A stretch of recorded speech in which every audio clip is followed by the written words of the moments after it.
So behind me on the ramp, I've got John the architect's car. This is a 1970 1600 Beetle. He uses his car on a daily basis, and today I've got it in the shop and we're going to go run through and do a full service on it. And the idea of that is to show you guys at home what's entailed in doing a full service. So next time you take your classic VW to your classic specialist, you'll know what he's doing. So the first part of any service is to drain the engine oil.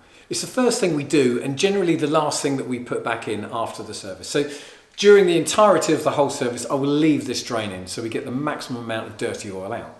You can also use a bit of clean oil to go in through the top just to pull out that last bit of dirty oil. So we'll probably do that as well. As you can see, I've got the drain bung out and the oil's drained. The next thing is to actually take down our oil strainer, which is here, which is held in with these nuts here. So that's our next job, and then we can let the rest of that oil drain.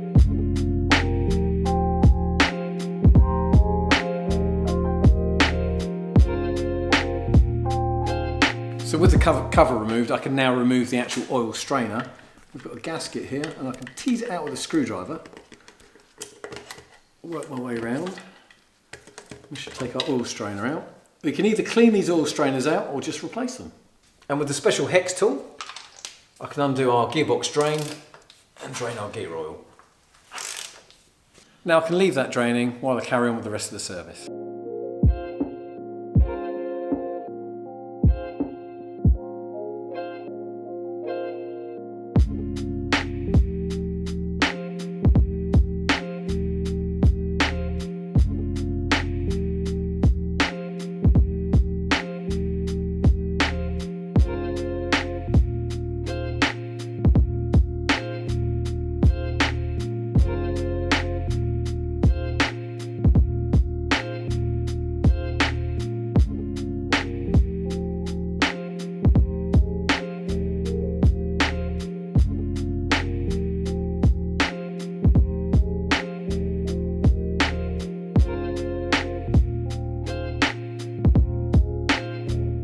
As you can see, I've got the front brake stripped out. In fact, I've got all of the brakes stripped out all the way around. So going back to this front brake, it wasn't working very well. So John was complaining of a pull to the right.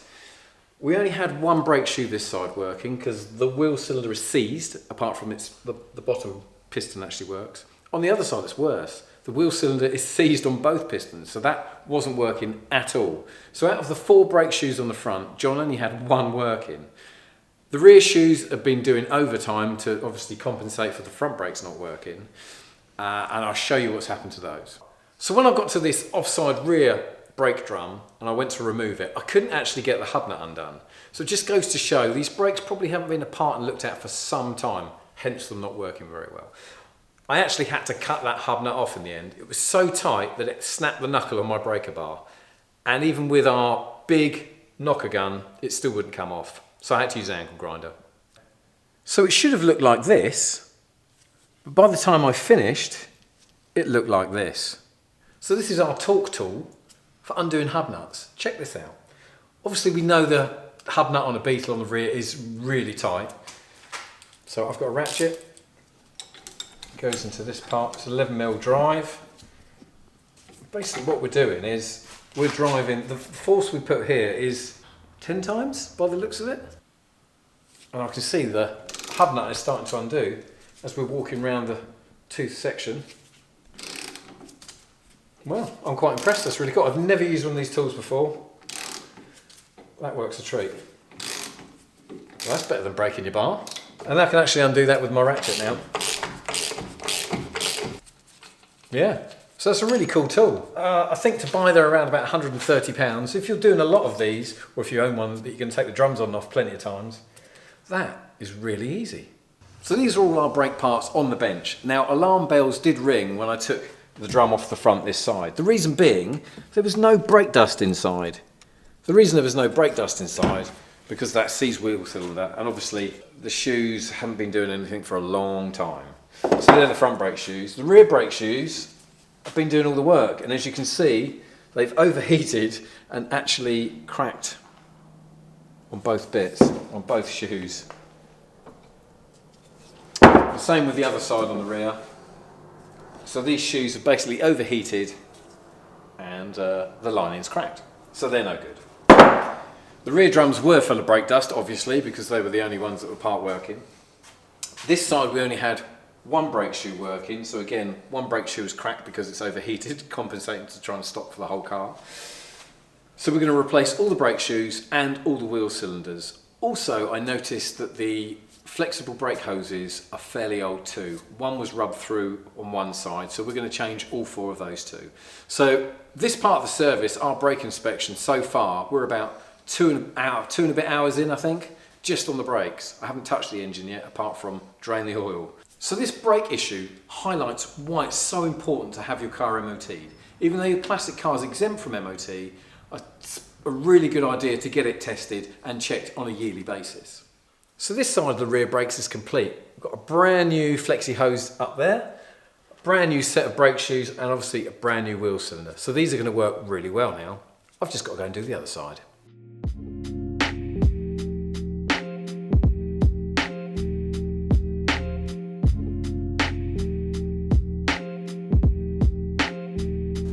So once the brakes were all back together, I was able to adjust them all and then bleed the system. The next stage was to remove that steering arm with the broken dust boots. Once the steering arm was on the bench, it was really easy just to swap the boots over with the nice new fresh ones.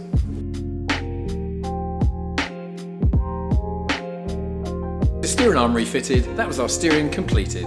Next on to greasing the front beam, which is very important. A lot of people seem to forget that that front beam needs grease. Next was to fit a brand new oil strainer, and I made sure the surfaces were absolutely as clean as I could make them before I refitted.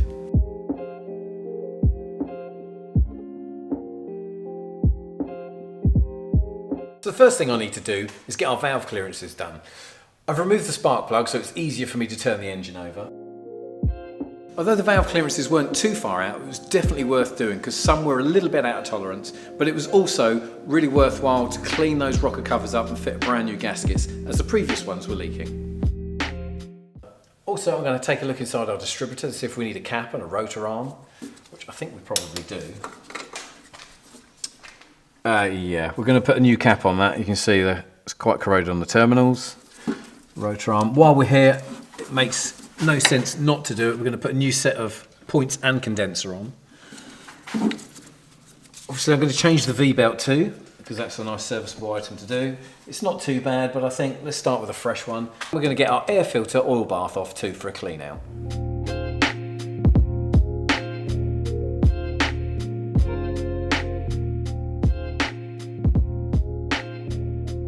So this air filter is an oil style bath air filter. And what that does is the oil that's inside in the bath actually traps all the dirt and prevents it from going inside the engine. So it needs to be changed fairly regularly. So let's have a look. As you can see, the oil is fairly dirty, so the oil has done its job and trapped all that dirt and prevented it from going into the engine. So we need to clean this out, make it nice and lovely and clean, and fill it with fresh oil. So our oil bath is nice and clean. I've given that a good clean round. Got rid of all our dirty old oil. The gauze part of the air filter, which is in here, I've given that a good wash through too with some degreaser. That's dry. So all we need now is just to fill with some fresh oil. So I've got 400 ml of fresh oil, so we can pop that straight in the oil bath. So our oil bath is all back on, up here. Our next step is the ignition side of it. So I'm going to go through our distributor, do our points, condenser, distributor cap and rotor arm, and a nice fresh set of spark plugs. Then we can put a drop of oil in it, and then I'm going to change this fan belt, and then we're ready to go. So the easiest way to do our points and condenser is I'm just going to take the distributor out and do it on the bench, and then I can check that all of our 4 points of our cam are working correctly.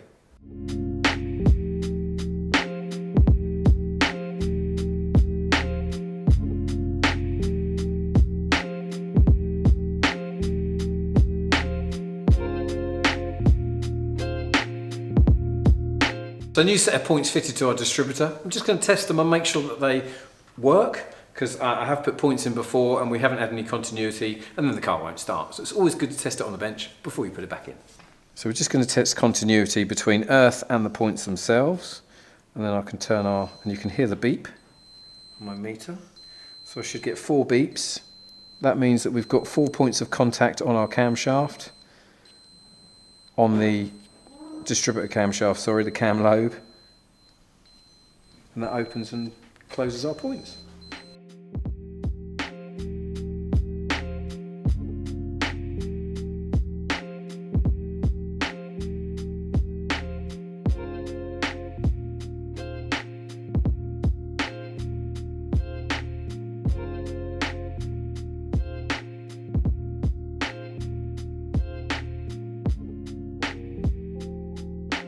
Just remember, spark plugs don't always come with the correct gap, so they should be checked and adjusted. And nothing wrong with a little drop of anti-seize grease.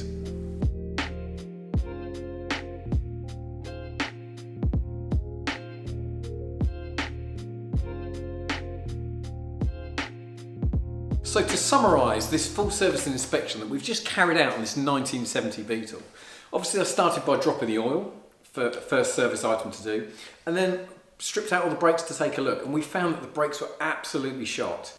So the brake components we replaced were flexi hoses, wheel cylinders and brake shoes on the front and the rear, all the way round. It all flushed through with brand new brake fluid. On the front end we had a couple of little issues. We had a little bit of play on the steering, and that was down to the steering box and the arm, the pitman arm that's actually attached to the steering box wasn't shimmed. There should be a shim between the two, and that stops the pitman arm rising. So I've re-shimmed that, so that's controlled our movement side to side. Also I noticed that the actual dust and dirt boots on the track rod ends were all split. So I removed the arm and replaced the boots. And once the engine was stone cold, I was able to carry out the valve clearances and then refit those rocker box covers with some fresh gaskets. And to finish off the engine service side of things, we replaced the spark plugs, distributor cap, rotor arm, a fresh set of points and condenser in here. Also, we gave the air filter oil bath some fresh oil, give that a good clean out, and we fitted some nice new air hoses too. Finished off with a fresh belt and of course refilled our engine oil and gearbox oil. So our final piece of this service is to get the Beetle down the floor and give it a run down the road and get those new brakes bedded in.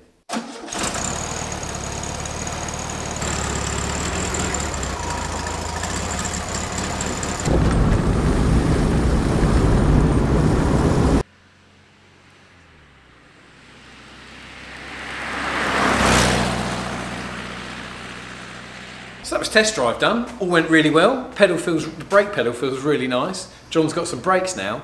Just had to adjust the idle speed when I've come back, just because it's warmed up and where I've readjusted the ignition timing and so forth. But now, it's lovely. And I think now it definitely deserves a good wash. So I hope you can see from the amount of work that we've carried out on this 1970 Beetle, how important it is to get the car serviced regularly, but most importantly, MOT tested every year. Even though these classic cars are MOT exempt, this is a prime example of why it's a good idea to get them tested. For whatever it costs, £50 to get your MOT tested, and that would have highlighted our brake problem a lot earlier. So the message from this video is, get your car serviced, get it MOT'd every year, get out and enjoy that sunshine as the spring's just around the corner. And thanks for watching.